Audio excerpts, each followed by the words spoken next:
Hello friends, आज हम नए सेटअप के साथ आपके साथ फिर हाजिर हैं एक नए टॉपिक के साथ और हमेशा की तरह हेल्थ टिप्स के साथ। तो मेरा नाम डॉक्टर वर्षा है और चलिए आज का वीडियो शुरू करते हैं। ऐसी कौन सी चीज़ें हैं जो अगर आप अपने हेल्थ और फिटनेस के लिए सस्टेनेबल रख सकते हैं, मतलब लंबे समय तक उसको यूज़ कर सकते हैं। 3 रूल ऐसे होने चाहिए जिसकी वजह से आपको पता चलना चाहिए कि आप जो भी अपने बॉडी के लिए या हेल्थ के लिए कर रहे हैं या वेट लॉस के लिए कर रहे हैं वो सस्टेनेबल है कि नहीं है। तो उसमें 3 चीज़ों में हमने डिवाइड किया है।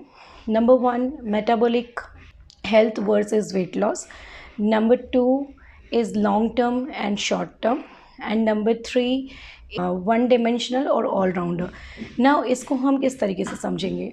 मेटाबॉलिक हेल्थ और वेट लॉस अगर हम देखना चाहें तो वेट लॉस हमेशा एक ही चीज़ पे फोकस करता है जो हम यूजुअली कमर्शलाइज्ड वर्ल्ड में देखते हैं कि आपका वेट लॉस कितना हो रहा है। मतलब अगर आपने वेट स्केल में देखा कि 100 kgs है तो आप समझेंगे कि आप ओबेस है। अगर आपने देखा कि आप 50 kg है तो आप समझेंगे कि नहीं मैं बहुत हेल्दी हूँ। तो it is not the proper method to measure your health in general.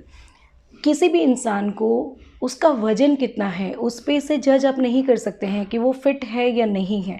Fit in the form of metabolic activity fitness.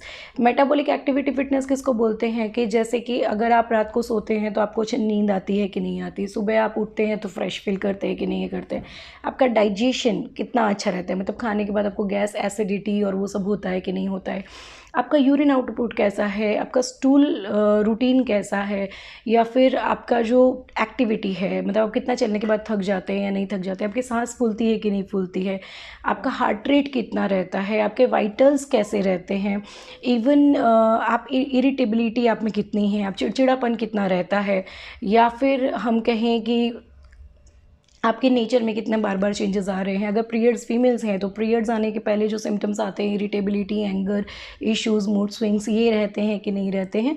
तो इसके ऊपर से हम मेज़र करते हैं कि पेशेंट का मेटाबॉलिक एक्टिविटी रेट कैसा है और वो मेटाबॉलिकली हेल्दी है या नहीं है।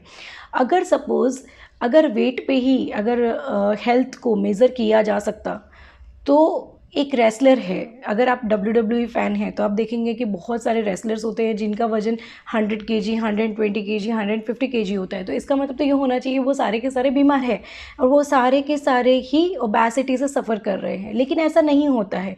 क्या होता है कि अगर आपका वज़न 100 kg भी है लेकिन अगर आप दिन भर काम करने के बाद अगर आप थकते नहीं हैं, आप फ्रेश फील करते हैं, आप खाना खाने के बाद आपको स्वीट क्रेविंग्स नहीं हो रही है, आप रात को सोते हैं आपको तुरंत नींद आ जाती है, आप सुबह उठते हैं आप एकदम फ्रेश फील करते हैं, आपका मूड स्विंग्स नहीं होता है, डैट मीन्स आप ओवरऑल आपकी जो हेल्थ है वो बहुत अच्छी है। और ऐसे लोगों में बीइंग एन ओबेस ऑल्सो जो हम बोलते हैं नॉन कम्युनिकेबल डिसीज़ होने के चांसेस बहुत कम हो जाते हैं। नॉन कम्युनिकेबल डिसीज़ मतलब diabetes, heart disease, thyroid problems, hormonal imbalances और वो सब। तो उनको हम लोग कहेंगे कि मेटाबॉलिकली हेल्दी है। ऐसे लोगों में आपको वेट लॉस की ज़रूरत नहीं होती है, राइट। वेट लॉस एक कमर्शलाइज्ड तरीका है लोगों को अपनी तरफ खींचने का। मैं हमेशा से कह रही हूँ और हमेशा कहती रहूँगी कि हमेशा मेटाबॉलिक एक्टिविटीज़ पे फोकस कीजिए, मेटाबॉलिक हेल्थ पे फोकस कीजिए, ना कि आपके वेट पे फोकस कीजिए। आपका फैट कितना कम है बॉडी में, कितने इंचेस आपको प्रॉब्लम कर रहे हैं उस पे फोकस कीजिए, ना कि अगर आप 70 kgs के हैं तो आपने एक ही महीने के अंदर पूरा का पूरा 65 पे फोकस कर। Next is long term diet plan versus short term plan. Long term plan और शॉर्ट टर्म प्लान में हम किस तरीके से समझेंगे। यूजुअली जो कमर्शलाइज चलता है वो हमेशा शॉर्ट टर्म प्लान होता है। शॉर्ट टर्म प्लान का मतलब क्या होता है कि कुछ टाइम के लिए, मतलब कुछ दिनों के लिए, हफ्तों के लिए या महीनों के लिए आपने अपने डाइट्स में कुछ चेंजेस किए, लेकिन वो ड्रास्टिक चेंज थे। ड्रास्टिक चेंज मीन्स अचानक से आपने अपने मील को 4 टाइम की जगह पे 2 टाइम पे रिस्ट्रिक्ट कर दिया है, या आपने सिर्फ प्रोटीन डाइट पे फोकस कर लिया है, या आपने सिर्फ कीटो डाइट पे फोकस कर लिया है, या फिर आपने ऐसा कोई डाउट फॉलो किया है जो usually practically daily business life में नहीं, पॉसिबिलिटी नहीं है। तो क्या होगा कि एक बार के लिए तो आपका वेट लॉस बहुत ज़्यादा होगा। आप कभी भी ये मत सोचिए कि ऐसे डाइट्स आपको रिजल्ट्स नहीं देंगे। Obviously they are going to give you the results, और वो रिजल्ट शॉर्ट टर्म होता है। मतलब ऐसे डाइट्स के अंदर हम देखते हैं, ऐसे प्लान्स के अंदर हम देखते हैं कि हेवी वॉकिंग्स होती है, डाइट्स में पूरा का पूरा ड्रास्टिकली चेंज हो जाता है। आप ऐसी चीज़ों पे फोकस करते हैं जो ट्रेडिशनली हमारे घर पे नहीं बनती है, और आप फॉलो भी करते हैं। आप 1 महीने 2 महीने के अंदर 7-8 किलो वज़न उतार भी देते हैं। लेकिन फिर क्या होता है कि मैं आपको एक स्टोरी सुनाती हूँ, उस पे से मैं आपको समझा सकती हूँ।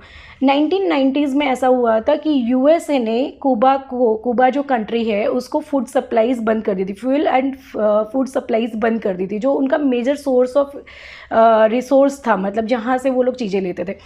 रिस्ट्रिक्ट कर दिया था, बंद नहीं किया था, पूरी तरीके से रिस्ट्रिक्शन में ले लिया था। तो क्या हुआ, वहाँ की कंट्री वालों को कंपलसरी अपने लोगों को एक स्पेशल पीरियड करके उन्होंने एक टर्म निकाला, और गवर्नमेंट ने ऐसा कहा कि भाई आप अपने फूड्स को रिस्ट्रिक्ट कर दीजिए। मतलब अगर 4-5 बार दिन में खा रहे हैं तो आप दिन में 2 बार खाइए, ताकि हम रिसोर्सेज की कमी को मतलब झेल सकें। और जो आप फ्यूल यूज़ कर रहे हैं अपने व्हीकल्स और उसके लिए, आप उसकी जगह पे साइकिल्स का और फुटपाथ्स का यूज़ करिए चलने के लिए। अब इस वजह से क्या हुआ कि कुछ टाइम के लिए, मतलब 1-2 ईयर्स के लिए, वहाँ के लोगों ने बहुत ज़्यादा वेट लॉस किया, बहुत ज़्यादा वेट लॉस। क्यों? क्योंकि लोग साइकिल्स यूज़ करने लगे, चलने ज़्यादा लगे, खाने में रिस्ट्रिक्शंस आ गया, तो ऑब्वियसली आपका जो बॉडी वेट है वो ऑब्वियसली बहुत ज़्यादा कम होगा। ठीक है, तो 10 to 25% एवरेजली सभी का वजन कम हुआ, और वो लोग मेटाबॉलिकली हेल्दी भी हुए, no doubt. Temporarily they all became more healthier, no NCDs over there, और वो लोग ज़्यादा हेल्दी लगने लगे। लेकिन उसके बाद क्या, उसके बाद जब रिसोर्सेज वापस चालू हो गए, उन लोगों को अपनी प्रॉपर फूड्स मिलने लगे, फ्यूल्स मिलने लगे, तो all went to a life which was 3 times more than the previous one.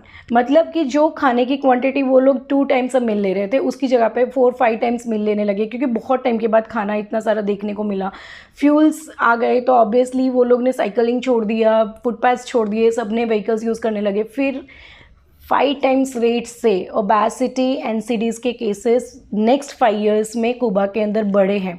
और आज अगर आप कुबा के किसी भी मेंबर्स को ये पूछने जाएंगे कि आप क्या चाहते हैं, 1990s का इरा वापस आए, तो नहीं। और ये एक सच्ची कहानी है।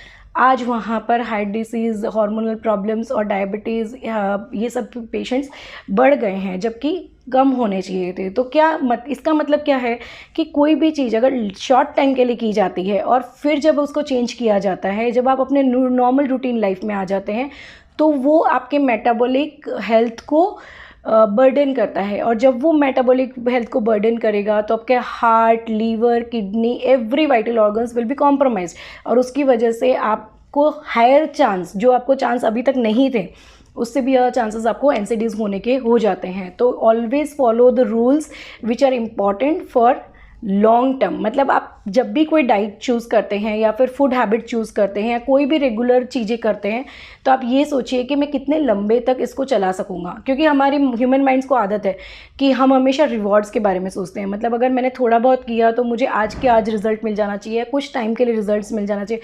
कंप्लीटली अगर ये होम्योपैथ्स देख रहे हैं मेरा वीडियो, तो ये भी समझ सकते हैं, it is all about and like an homeopathy focus on the long term results, and that's why उसमें थोड़ा टाइम लगता है, लेकिन सस्टेनेबल रिजल्ट्स मिलते हैं।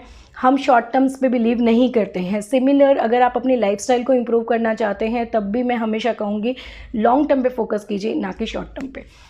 थर्ड पॉइंट है ऑलराउंडर वर्सेस वन डायमेंशन से मेरा मतलब है ओनली वेट स्केल और वेट मेज़रमेंट।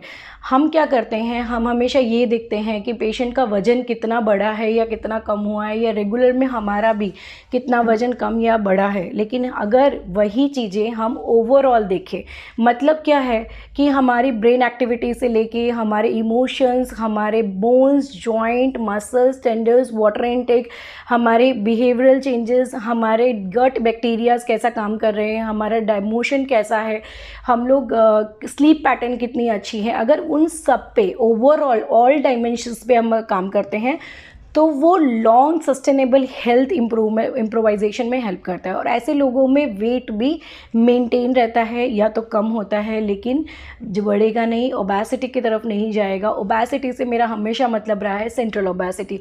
पेरिफेरल ओबेसिटी से आप पेशेंट को ओबेस नहीं बोल सकते हैं, क्योंकि वो हेल्थ को डिटोरिएट नहीं करता है। तो focus all together for a long term diet, for a metabolic improvements as well as for the all dimension approach। ये 3 ऐसे मेजर रूल है, ठीक है, जिसकी वजह से आप एक सस्टेनेबल हेल्थ के लिए अप्रोच कर सकते हैं। तो आज का हमारा topic, I think I am very clear about the topic which I wanted to explain you all. अगर आपको समझ में आया है तो प्लीज़ लाइक कीजिए। अगर आपको इसके रिलेटेडली कोई भी क्वेश्चन है तो कमेंट बॉक्स पे ज़रूर लिखिएगा। इंस्टाग्राम आईडी है homeohealth_clinic, वहाँ पर भी मैं हेल्थ पोस्ट करती रहती हूँ, अलग अलग डाइट्स के बारे में बताती हूँ, वहाँ पर भी जाके आप फॉलो कर सकते हैं। और अगर आपको अच्छा लगा है तो आप दूसरों को भी शेयर कीजिए। जो शॉर्ट टर्म डाइट्स पे फोकस कर रहे हैं और लॉन्ग टर्म पे नहीं कर रहे हैं, ऐसे लोगों को ये वीडियो ज़रूर शेयर कीजिए, ताकि उनको भी पता चले कि लॉन्ग टर्म सस्टेनेबिलिटी कितनी ज़रूरी है हमारे हेल्थ के लिए। हेल्दी रहिए, मज़े में रहिए, खाना इंजॉय कीजिए, घर का खाना इंजॉय कीजिए और अपने आप को प्रोटेक्ट रखिए ये कमर्शलाइजेशन से। यही मैसेज के साथ सी या फॉर टुडेज़ वीडियो और नमस्कार।